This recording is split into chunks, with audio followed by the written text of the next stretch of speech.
Hi everyone. Today the topic is equilibrium.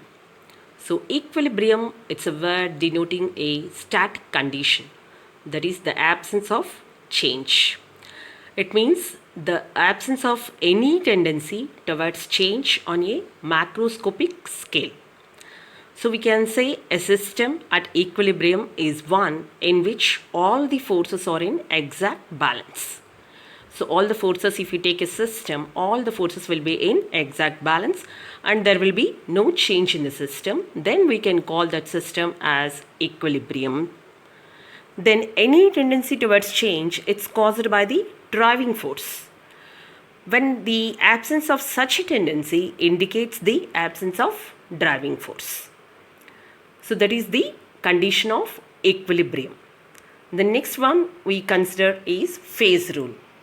So the number of independent variables that must be fixed to establish the intensive state of any system is called degrees of freedom of the system, which is represented by the letter capital F.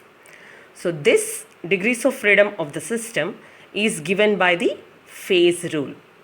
So the phase rule is F is equal to 2 minus pi plus capital N, where pi is the number of phases and capital N is the number of chemical species. So this phase rule is applied to the intensive state of the system. So we consider independent of the quantity of material involved. We consider only the number of phases and the number of chemical species. So here a phase is a homogeneous region of matter.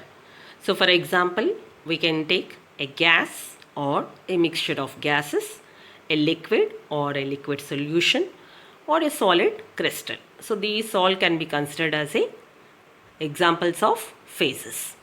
So generally various phases can coexist, but they must be in equilibrium for the phase rule to apply. So this phase rule variables are intensive properties, as already I told you, which are independent of extent of the system and of individual phases.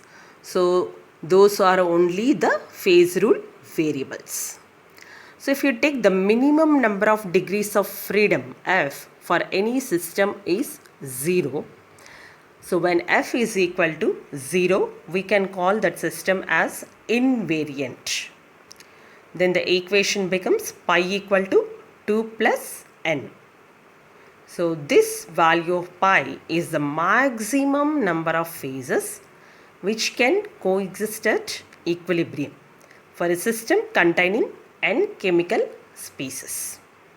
So you can see pi is the maximum number of phases and n is the chemical species which are coexisting at equilibrium. So if you take n equal to 1, then pi equal to 2 plus 1, which is equal to 3. So when pi equal to 3, it is representing a triple point. So we can consider, for example, you can consider the triple point of water also. So when n becomes equal to 1, then pi becomes equal to 3.